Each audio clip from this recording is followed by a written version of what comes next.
जो व्यक्ति सिस्टमैटिक चलता है ना, उसके घर में ध्रुव जैसी संतान होती है। सिस्टमैटिक क्या? हम सबको पहले ये पता होना चाहिए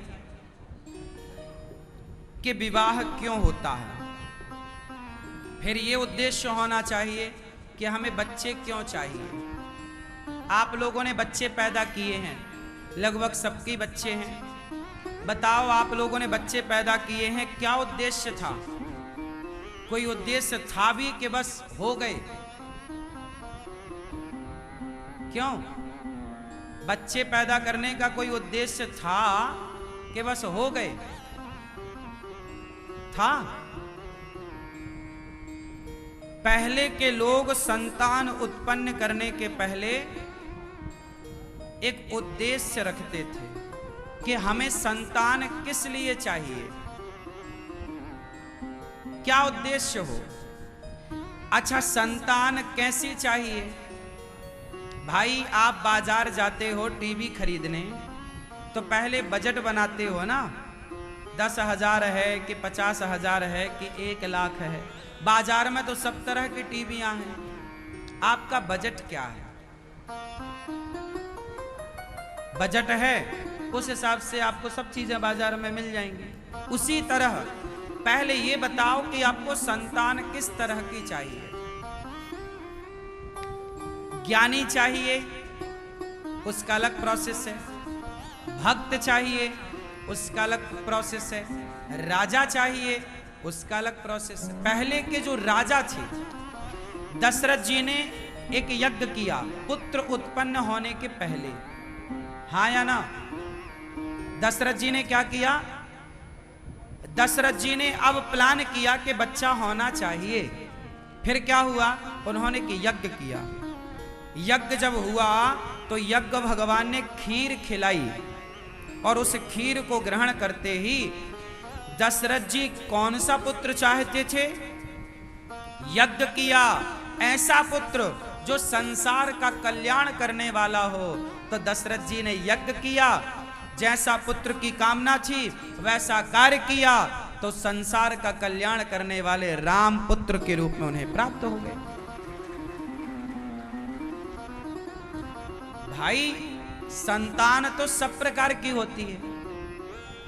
राम की तरह भी संतान होती है, और रावण की तरह भी, कृष्ण की तरह भी संतान होती है, और कंस की तरह भी। आपको कैसी चाहिए? अब आप चाहते हैं कि हमारे घर कृष्ण जैसी संतान हो, पर काम करोगे तुम रावण वाले, तो रावण के घर में तो कृष्ण नहीं होते ना, और रावण के घर राम भी नहीं होते। तो आपको संतान उत्पन्न करने के पहले एक प्लान करना चाहिए कि हमें किस विचारधारा की संतान चाहिए। फिर उस विचारधारा की संतान के लिए आप अपने विचारों को वैसा बनाओ, आप स्वयं उस तरह के कार्य में डूबो, क्योंकि आपका जो गर्भाधान हुआ उस दिन से आपके द्वारा किया गया सारा कार्य बच्चा उसे ग्रहण करेगा। आप समाज सेवी पैदा करना चाहते हो तो जब तुम गर्भवती हो या गर्भवती होने के पहले से आप समाज की सेवा खुद स्टार्ट करो। जब आप खुद समाज की सेवा में डूब जाएंगे तो निश्चित लिख कर दूंगा, तुम्हारी संतान समाज सेवी ही उत्पन्न होगी। तुम संतान के पहले, बच्चा पैदा करने के पहले, गर्भाधान के पहले तुम भक्ति में डूब जाओ। दोनों पति पत्नी सच्चा प्रेम भगवान से करो, आंसू बहें भगवान के लिए, भगवान से मिलने की तड़प हो, तो तुम्हारा बच्चा देख लेना जरा सी आयु से बहुत बड़ा भक्त होगा। क्योंकि जो माहौल आपका है भाई, सबके अलग अलग प्रोसेस है ना। अब तुम्हें संतान तो चाहिए अच्छी, पर तुम काम करते हो बुरे, दिन भर लड़ते हो, तुम दिन रात भोग विलास में उलझे हो, और तुम संतान चाहते हो बिंदास। कैसे होगा? क्या तुम संयमी हो? यदि आप संयमी हैं तो आपकी संतान भी संयमी होगी। आप संयमी नहीं तो फिर आपकी संतान से आप उम्मीद क्यों कर रहे हैं कि वो संयमी हो? तुम कितने संयमी रहे हो? इसलिए जैसा बीज होगा वैसे ही तो फसल होगी। बीज बोया गया है बबूल का तो बबूल ही ना पैदा होगा। बीज बोया गया केसर का तो फसल केसर की होगी। तो जो बोया गया है आपके द्वारा वही संतान के रूप में मिलना है।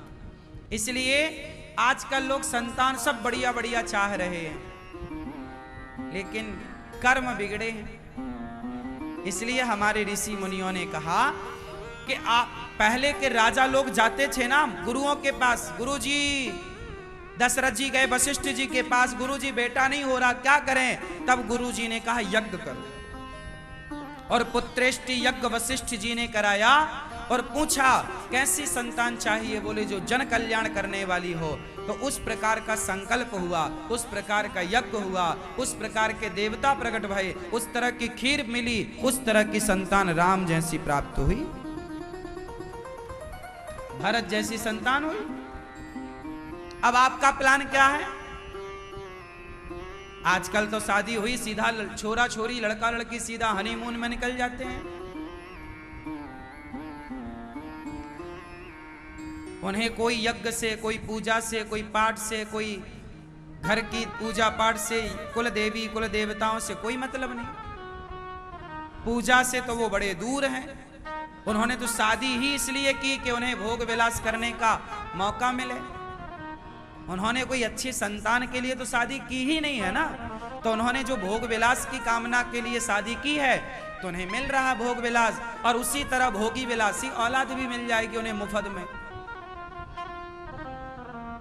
तो आज की तो जैसे माँ बाप की मानसिकता है वैसी वाली संतान है। श्रेष्ठ विचारधारा अब बची कहां है कि श्रेष्ठ विचारधारा की संतान हो?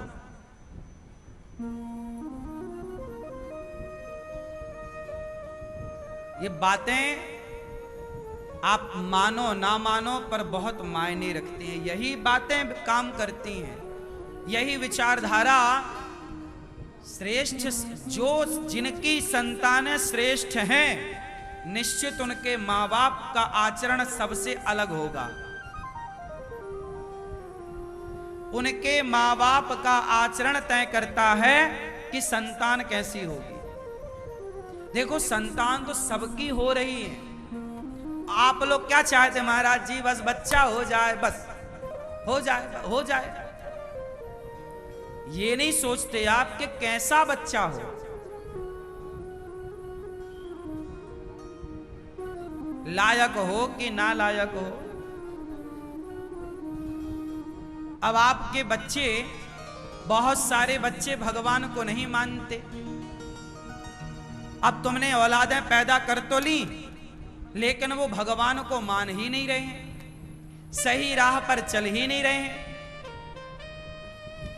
अभी हम एक न्यूज प्रोग्राम में गए तो हमने कहा था कि बेटियों को कि भाई थोड़ा कपड़े ऐसे पहना करो कि मर्यादा में हो। तो एक लड़की ने मेरे से सवाल किया, महाराज जी हम कैसे भी कपड़े पहने, आपको क्या दिक्कत है? हमने कहा बात तुम ठीक कह रही हो, तुम बिल्कुल ना पहनो, हमें क्या दिक्कत है? हमने बोला फिर उनको, हमें क्या दिक्कत है, बात ठीक है। वो लड़की ठीक तो कह रही है कि आपको क्या दिक्कत है, ठीक कह रही हो। अब ये वो वाली संतानें हैं जिनका उद्देश्य ही ऐसा था, ठीक नहीं था। अब ये औलादें जब होंगी तो वो तो यही कहेंगे ना कि हम क्यों पहने, ठीक है। तो तुमने संतानें पैदा तो कर दी, जनसंख्या तो बढ़ा दी, लेकिन किस तरह से पैदा की है, कैसी पैदा की? जो अपने लिए सही निर्णय नहीं ले पा रहे हैं वो अपने परिवार के लिए क्या सही निर्णय लेंगे? वो लोग अपने देश के लिए क्या खाक सही निर्णय लेंगे? अब लो, आज कलयुग है, आज अच्छी बात कहो तो बुरी लगती है और बुरा कहने वाले लोग अच्छे हैं।